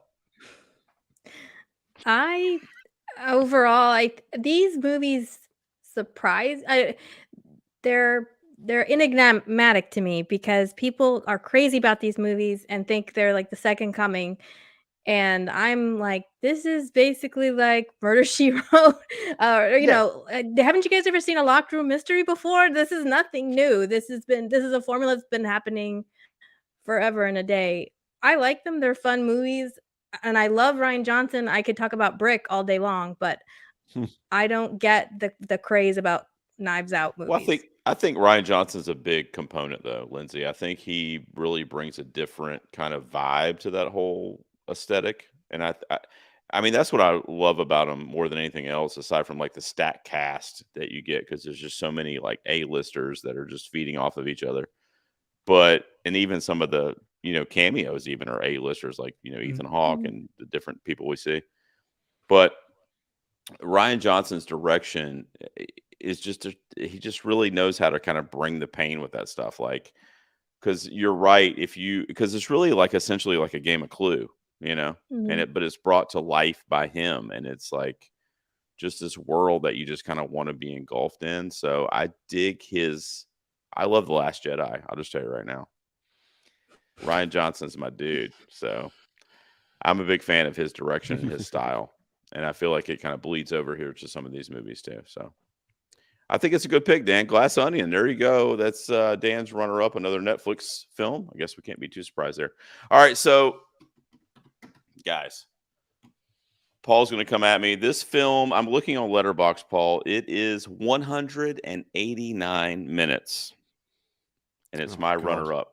It's my runner-up for 2022. It is Damien Chazelle's Babylon. Oh, gosh. Seriously? Fucking seriously. Oh, my God. I saw this like 3 nights ago. The longest night I've ever spent in the cinema. He just saw it. He doesn't have time to think about it. Oh, I've been thinking about it. It hasn't left my mind. I saw it today, like 12 hours ago. Well, to be fair, I started watching it 3 days ago. I haven't finished it yet. So, yeah, that makes sense. Look, I love La La Land. That's probably still my favorite Chazelle film. I know you're also lukewarm on that one, Paul, but that's probably my favorite film of his. And then it's Babylon, and then it's Whiplash, and then it's First Man. No matter what order you put it in, though. What's going on here? No matter what order you put it in, Paul, this guy is doing his thing. Like, he has had no duds. And this movie is just an exercise in excess, but it still gives you, but it still is coherent enough to where you're able to, in my opinion, where you're able to follow these really 3 main characters that I feel like are all very magnetic in their own way. So whenever they're on camera, it doesn't matter which storyline you're with, you're always into the movie. And I would have never thought, like, I'm going to sit through a 3+ hour movie and not be bored or checking my phone but I was into this thing the whole time. I just love how Chazelle really just put everything he had into this and just took so many risks. And like I said, it's so excessive, but to a point where it's like he's trying to show these juxtaposed styles and things from old Hollywood and like kind of the things that we think we know from that era of the silent film switching over into talkies and just kind of like our kind of psyche, because obviously we weren't around then. And he kind of takes what we think we know and kind of inserts these different like images and scenes. And I mean, there's some scenes I'll literally never forget. But Paul, you saw this. So the scene when Margot Robbie is giving her first kind of like performance with sound and Hello College. Yeah. I mean, dude, that 10 or 15 minute sequence was fucking like, I'll literally never forget that. Like, that was so perfectly shot and acted. Was the whole film. Of everybody involved. It was funny. It was intriguing. Yep. Like, you were enthralled. I go back to the scene where before sound, when there's so many different productions going on, they have that day in the desert there where all the films are taking place at the same time. There's like a war film going on and all this romantic, all this shit's happening at the same time because they don't have to worry about sound. And I don't know, it's just so memorable. Like, I don't feel like I'm going to forget about this film anytime soon. Like, and I've always been a sucker for, and I know Dan's a fan of La La Land, but I've always been a sucker for Chazelle's like vivid style of filmmaking. Like, it's very colorful, it's very loud, it's very in your face, and this is his biggest swing so far, and I commend it. A lot of people hated it, and I didn't know how I was going to feel, but I freaking love this movie, and it inserted itself as my runner-up for 2022. So who wants to say anything about Babylon? I'll open up the floor here. Go on, Lindsay. Dan, I assume you haven't seen it because at the cinema, and therefore you wouldn't have traveled to see this. Good choice. Nailed it. Yep. This movie had moments of greatness in it, and Gerald, you have talked about some of those moments. I love both of those scenes you're talking about, both the sound booth and the time when they're making her repeat that same scene over and over again to capture the one single tear. Yep. And the different characters who we get to see pictured. I know a big attack on La La Land was that it was about, there was a white guy trying to teach a black guy how to play jazz correctly. I know that was a big problem. So this, kind of focused more on marginalized characters, and I think that was a great choice. For me, what happened was at the end of the movie, when you have the big conclusion, I don't want to go too much into it because I know that not everybody has seen it, but it kind of wraps everything up very nicely. So then once the ending happened, I wanted to go back and watch the movie again so that I could appreciate that ending I think it was going for, but it was such a long meandering journey. But to be fair, I did divide up this movie. I watched it in 3 different segments, so that might have been an issue too for my viewing experience. It was very long, very meandering, and it was just so batshit wild, all of the stuff It at the really was. beginning with the elephant poop, in the face. That really was like, "Whoa, okay." I mean, there was Definitely a got my lot attention right of away. yeah, there was a lot of stuff I felt like was in there for shock value. Mhm. Um, but from a audience perspective, like I don't get the criticism with that because I feel like we want to be shocked and entertained when we go to the movies. Like I don't want to be bored. So the meandering part I disagree with because I was never bored during this film. Like, Oh, I was. Oh God. I mean, that's fine. I honestly thought I would be too because, for me, You're never allowed to hate a long film again. And given this the was length of this akin podcast, to nor a long podcast episode. this was akin to, like Boogie Nights or Wolf of Wall Street, but in an old Hollywood. It just kind of had that feeling for me. And I love those movies as well. So maybe that's why I loved it so much. But I I don't know. Paul, agree with some of what you said. There are some outstanding sequences. There are some moments in this film which is just it's cinema to the extreme in a good way. Yeah, it's debaucherous and ridiculous and so far over the top, but it's peeling back that veneer of old Hollywood, the golden age, and showing, hey, these people were just as fucked up as anybody in the current day. It's just we didn't have social media and cameras everywhere to capture that shit, which I quite like that element.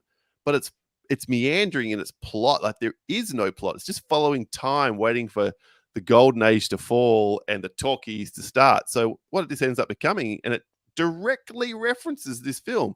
It's Singing in the Rain Redux, just a debaucherous version of Singing in the Rain. And by the time I realized we're hitting all these marks that I've seen in Singing in the Rain, including the absolute scene where they are singing in the rain, I was like, fuck this. I am with done. the pink ponchos or whatever. Yeah. Yep. And then he realized, anyway, that's probably spoilers, but it just felt like that last 5 minutes, 15, the film should have finished 15, 20 minutes earlier than it did. There was a button moment which would have been elevated the film, for my opinion. But it's Damon Chazelle saying, how good cinema, how great cinema. Cinema's the best, isn't it? Yes. It gets so far up his own ass in that final moment. I lost. Well, I think what he does is he battles like, industry versus like our love of movies. So I think he did get lost in that kind of hypothesis and like, the industry is bad and especially back then.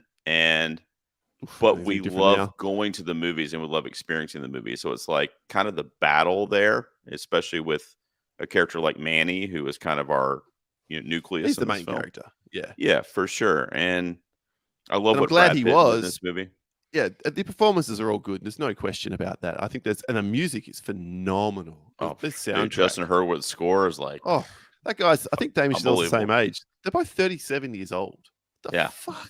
It's unbelievable the talent that's on display. No question at all about that. I'm middling on the film because there's so much I loved about it and so much I hated. So just land right in the middle. I don't know. I think I'm just so impressed because I did go into this showing earlier today thinking like, this is probably a mistake. Like I don't need to see this. And like I just loved it. I just loved it. I think it just I'm glad you did. I'm really glad you did. Yeah, I mean, I think it just spoke to all my sensibilities, but it's a 50-50 split movie. In fact, I think it's like 50 something, 52 or 3 on Yeah. Rotten Tomatoes right now. So it's split right down the middle.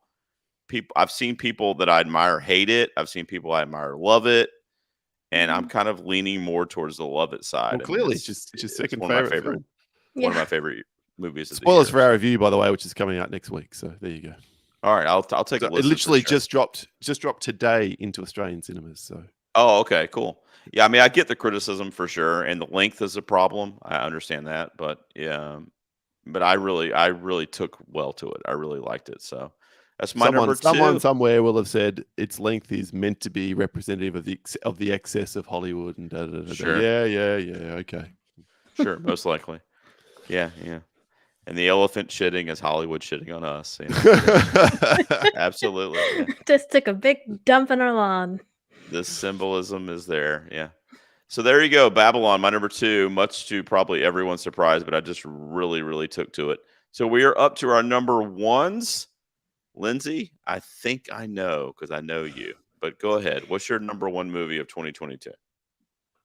Okay, well, my number 1 is SS Rajamouli's RRR, which Dan already talked about a lot, and I enjoyed many of the same things he did. You referenced Fast and the Furious. I think pretty much RRR is Fast and the Furious, starring 2 Indian dudes in many ways. You know, they Can't are. imagine why I loved it then. They are accomplishing, feats that gravity cannot explain, and it doesn't work correctly. Just like that, you had the bromance, you had the dancing. This movie just made me happy, filled me with joy. I've loved seeing other people also enjoying it and embracing it. I saw it back in March in a very empty movie theater. It was me and one Indian family with a crying baby that cried most of the whole movie, and yet that did not bother me enough because I was so engaged with these guys at the beginning. I had heard some rumors on Twitter about that this was great, and I just went in on that alone and enjoyed every single moment of it. I've watched it on Netflix since it's come out multiple times, and I keep recommending and forcing people to watch it. Basically, I'm kicking them. I'm like, just watch it. Watch half an hour, and if you want to turn it off, then you can turn it off, but nobody does, and they will stay to the end and love it. And it's crazy. I don't have a big enough following on Twitter that people normally go see things based on my review alone, but I did have several people later say, "You were right, Lindsay, and I didn't listen to you," and they're all sad they didn't see it in the theater now. But I am hoping if it gets an Oscar nom, it's going to come back on the big screen for a week or so. Well, they messed up not putting it in for international feature, that's for sure. But yeah, I hope it does get some love, and it got some love on the Golden Peas. Like I said, people are voting for it too. It's me and my wife just like for fun checked the results today, and we got a lot of polls come in, and let's just say it's up there. It's getting a lot of votes. So RRR has a lot of love. It was on Dan's list as well. So that's Lindsay's number 1. I know Paul loves it. He said earlier he loves Paul's favorite. it. It's Paul's favorite movie of the year. So he's not even going to mention it because it goes. Glad you all loved it so much. I'm going to learn Paul, the dance just for you. The 10-minute dance sequence just for you. Paul, we got to check your pulse. So I can't believe you didn't like that Natu scene, man. That's too much for me. I thought you would have loved that. Is that your only objection to the movie? He just doesn't like musicals. It's too long. It's. I think some of the performances, as Dan said, are pretty average, and mostly I just cannot stand ridiculous musical breakouts. It's like why I can't do Bollywood or Tollywood films. I just can't. Every single one I watch, other than Dungle from like 2015, which the music is only playing over the top, describing what's happening, then I'm fine with it. So I was okay with all of the musical numbers except for the flogging scene, and I'm going to sing while being flogged. I know it's supposed to be. I know it's supposed to represent like freedom revolution. and but it still was that was a little much. I was like, okay, if Mel Gibson started singing in Passion of the Christ, that would have been really weird. That would have been strange. It wouldn't have been accurate either, I don't think. Paul, what do you got at number one, man? Let's hear it. All right, no one's talked about this one again because it's another international film released on Netflix, which has done the rounds. I think on Film Twitter it gets a little bit of love, and it was nominated from Germany as their submission for the Academy Awards this year. It's All Quiet on the Western Front, directed Dude, by fucking great movie, dude. Edward Berger. Look, we know War is Hell. This tells the same story, but it tells it from the perspective of the Germans, and it is beautifully shot. The cinematography is incredible. The soundtrack is spot on in terms of being disconcerting and disturbing. The performances are such that you come to care about these not just the four poor kids that head out to start with, but the veterans they hook up with. They all become discernible enough, interesting enough that you're engaged. It's like, hey, maybe some of these guys can get through this because I really want them to. And when I care about characters, especially in a long film like this, and it held my interest the whole time, this one just blew my mind. This is the other film I would buy if Netflix ever releases the rights to allow it to be bought on physical media. So, oh, you fool. Edward Berger, I think, and I did my Oscars prediction video a few days ago, but I think Edward Berger and All Quiet are going to get noms at the Oscars. I think that this movie has enough momentum right now at the right time. And if you see it, it's irrefutable. Like, it is an absolute marvel of just like cinematic achievement. Like, it's my second favorite war film now of all time. Yeah. So. Is Private Ryan the first? Because for me, that's the order pretty much. I mean, 1917 could, be 2.5 or 1.5. Like, I mean, no, you're right. 1917's right in that mix as well. Yeah. So. I mean, those three are kind of like a juggling thing right now. But I mean, I don't know. I commented to Dan, we were texting the other day, and I missed it, I guess, but I just don't know why Netflix didn't push this a little bit more because it's such a good movie. Like, and I'm talking about for awards potential. I just don't feel like they've been really selling it like they could have. They did. They have. You're just not paying attention. I was going to say, maybe I missed it. So, well, he's too busy liking your tweets. He doesn't remember. Yeah, he's too busy liking my tweets and forgetting about them. That's the thing. He's liking Netflix's tweets and then forgetting about them. Oh, yeah. Dan mentioned that. I forgot. I think it's a great pick. It's in my top 10. It's one of the best movies of the year easily. So, that's Paul's number one, All Quiet on the Western Front. Dan, what do you have at number one, buddy? All right. Well, my number one. It's a Crimbus movie. It is this movie starring Freddie Prinze Jr. and Amy Garcia. It is Christmas with You. It is the only movie Gerald gave a 1-star review to this year. I haven't seen it because I saw the trailer for it and I knew it'd be dog shit, so I completely avoided it. But I'm sure people loved it.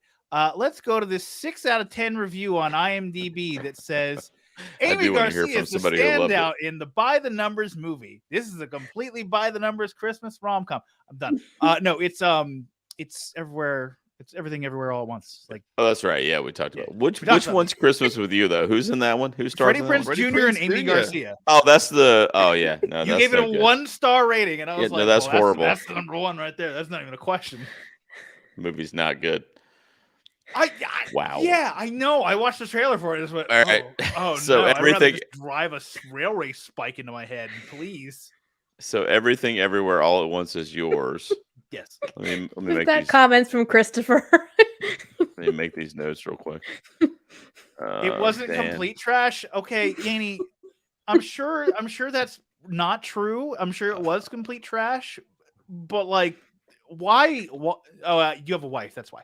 That's why. I remember now. All right. Your wife likes watching garbage for some reason, I guess. Right, hold on. I didn't put my number 2 on here. What was my number 2? Babylon. What he talked about for 25 minutes. Yeah. I told you my memory is fading, man. All right. Can't remember like tweets. All right. Okay, so my number one movie, Lindsay mentioned at the top of her list, and it's Bones and All. That's my number one. Yeah, this is a movie that's horror adjacent. I wouldn't call it a straight up horror. In fact, it's more of a romance than a horror to me. But it's just the imagery, and she mentioned the road trip aspect of it, which is very intriguing as well. But I think when I gave my initial review, I said it was kind of like Natural Born Killers meets like Paris, Texas. Like, it has this really kind of like indie kind of like grounded vibe to it. It's really gritty, like backwoods kind of backstreet kind of thing. And then, but it also has this like two kind of fugitives on the run kind of feel to it. And they kind of grow together throughout the movie and they get closer and closer together. So it's a beautiful love story in that way too. But, Taylor Russell gives easily one of the best performances of the year, I feel like. Definitely from a female perspective. I'm a huge fan of Timothée Chalamet, as you guys know. And we get a Call Me By Your Name reunion here with not only him, but, Michael Strollberg's back in here too. He has one scene that he's in, but, that was his dad in Call Me By Your Name. And they get to share another great scene here with the same director.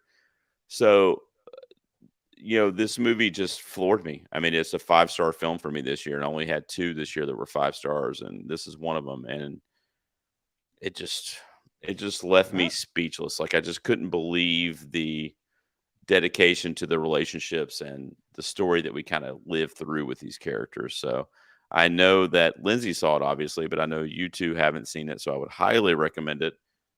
It's a great human story. And it does have and Paul, I think you'll like it too, because it does have those like cannibalistic horror aspects built into it too. So you kind of get that like kind of gross body horror stuff. But I don't know, Lindsay, correct me if I'm wrong, but this like is a weird movie because like it's kind of disgusting, but like beautiful at the same time. Like, right? I mean, is that fair to There'll say? be a lot of people there'll be a lot of people that don't want to see it because it has cannibals in it doing cannibal things. So there's that element, but it's not like you're correct. It's not a straight out horror. It's more of a love story with horrific elements, but it is about, it's very character driven. It's not fear driven or scare driven. It's more about the characters and their journey. And the performances are stellar across the board. I mean, I wouldn't be shocked if Mark Rylance gets a supporting actor nomination next week. I don't think it's going to happen, but I also wouldn't be shocked if it does. He's kind of plays this like creepy, kind of wayward guy that is kind of lurking in the shadows the whole movie, but he does a great job. But yeah, Bones and All for me was the best movie I saw in 2022. It's my personal preference, but it was my favorite film of the year. There we go. So there we go, guys. Those are our top 5 films of 2022. I tell you what, we are going to take a break, and when we come back, we will just wrap up our top 5s and remind everybody what we had. We'll shout out the fans on social media, and we'll also give some honorable mentions. So everybody sit tight, and we will be right back. Dan, did I do that right? I'm going to have to probably drop out early because this has run a bit longer than I anticipated, and I've got kids to feed. And That's fine. You have to feed kids? Yeah, and then get them off ready to go out this afternoon. So do you want me just to hang around just to do the honorable mentions and then I'll duck out? Yeah, you can do that. Yeah. I'll come back in and I'll let you. Are we just going to say the titles and not talk about them too? Yeah. You just kind of list 6 through 10. Yeah. Okay. All right. Give me 1 second. I'll come back in here. What's up, guys? Welcome back. As I said pre-break, we just counted down our top 5 films of the year 2022. Paul has a life. He has kids. He has things he's doing. So he has Middle of the day. Yeah, Paul's ruining he has this. to actually get out of here. But before you go, Paul, I think you want to just list your honorable mentions real quick. Yeah. So do you want to run through 1 through 5? Repeat that? Yeah, just remind everybody what you had real quick. Yeah. My number 5 was Fresh. Number 4 was Athena. 3, Prey. 2, The Northman. And my number 1, the longest worded title, All Quiet on the Western Front. And in terms of my honorable mentions, I had 6, as mentioned, Everything, Everywhere, All at Once. 7, I had Bullet Train. 8, I had Violent Night, which upsets people. I'm so thankful you're leaving after putting Bullet Train your number 7. Oh, I dug Bullet Train, bro. I'm with you on that. I know how much Dan hates it. And number 9, I had The Innocents, which only came out here in Australia this year. Oh, that's a good one. I saw that one. Yeah, Norwegian film, I think. And my number 10, no one mentioned, I'm stunned, given how high this was on my episode with my co-host that I had there. My number 10 was Top Gun Maverick. So yeah, it's in my honorables. It just missed the top 5, but yeah, good call for sure. Paul, we love you, man. I'm going to let you go. You got kids eating cereal and doing who knows what back there. So I look forward to hearing the rest of your lists when this one gets released. And all the best for the listener feedback too. Thanks so much for having me on. Really appreciate it. Have a good one. Cheers. All right, guy. Take care, everybody. Can All I right, hit leave studio, or do I just leave it recording? You can just hit. Actually, you know what? I might be able to remove you. Hang on, because you're recording your track, so we Yeah, should I've be recorded. Oh, well, see you, Paul, I guess. Fuck you. fine. Sorry, I didn't know it was going to do that. It's fine. I'll try to figure out where it cut out and keep that comedy bit in. All right, cool. All right, so now that Paul has left us, Lindsay, why don't you wrap up your top 5 again, and then you can give your honorable mentions real quick. Okay, so my number 5 was Bones and All. Number 4 was The Wonder. Number 3, Speak No Evil. Number 2, Something in the Dirt. Number 1, RRR. There you go. Good list. And what was your honorable mentions? Number 10, I had Top Gun Maverick. Number 9, Avatar: The Way of Water. Number 8, The Woman King. Number 7, Close. And number 6, After Sun.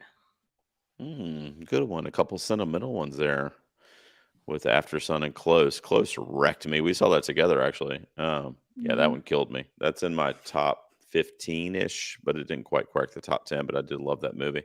Dan, remind everyone, what was your top 5 again? All right, my number 5 was RRR.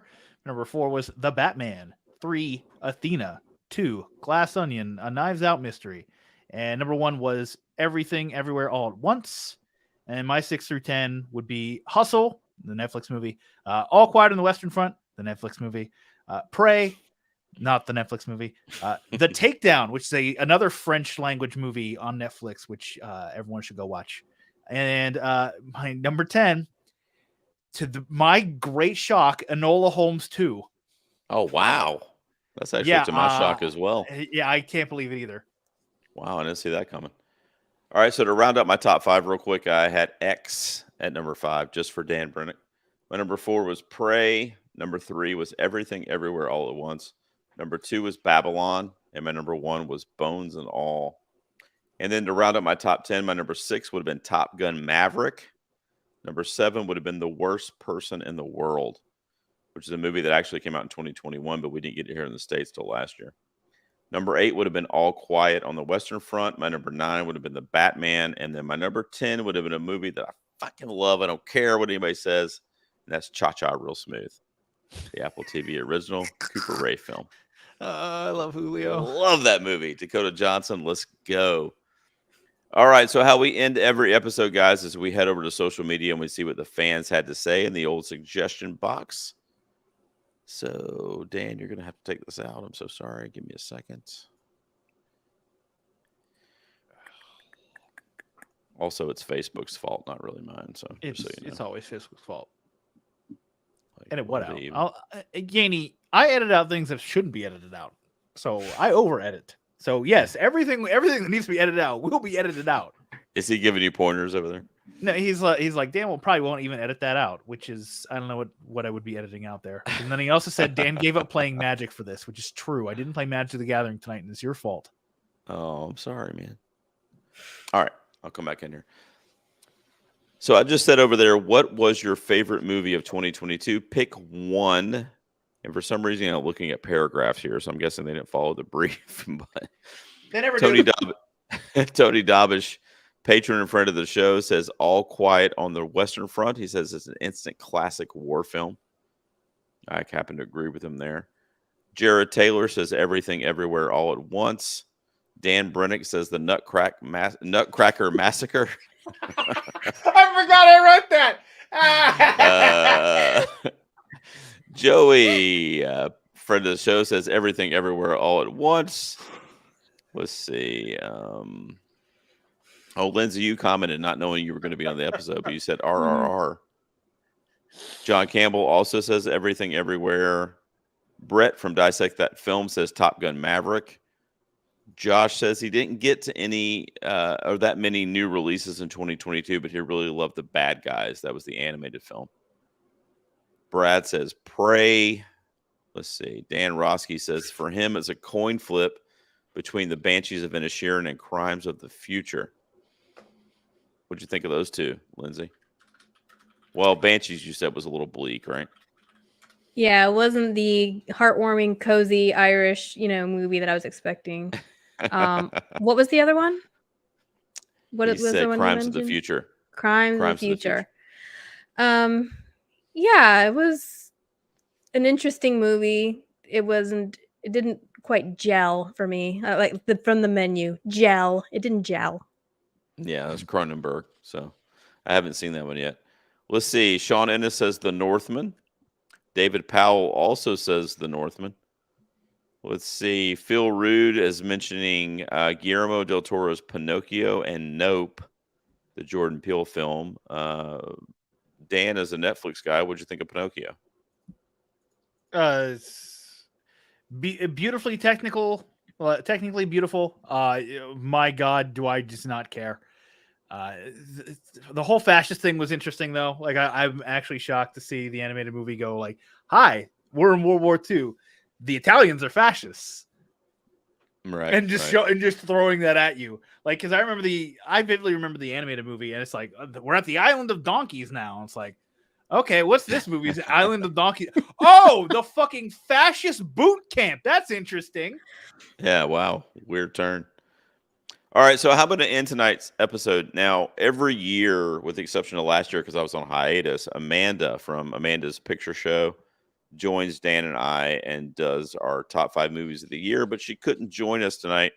She couldn't be here due to an illness, and she just sore throat, and she just wasn't able to get on the mic. So she sent me her top 5, Dan, and seeing how you kind of animated you were before Paul left the stream, I think you're going to really appreciate different parts of her list here.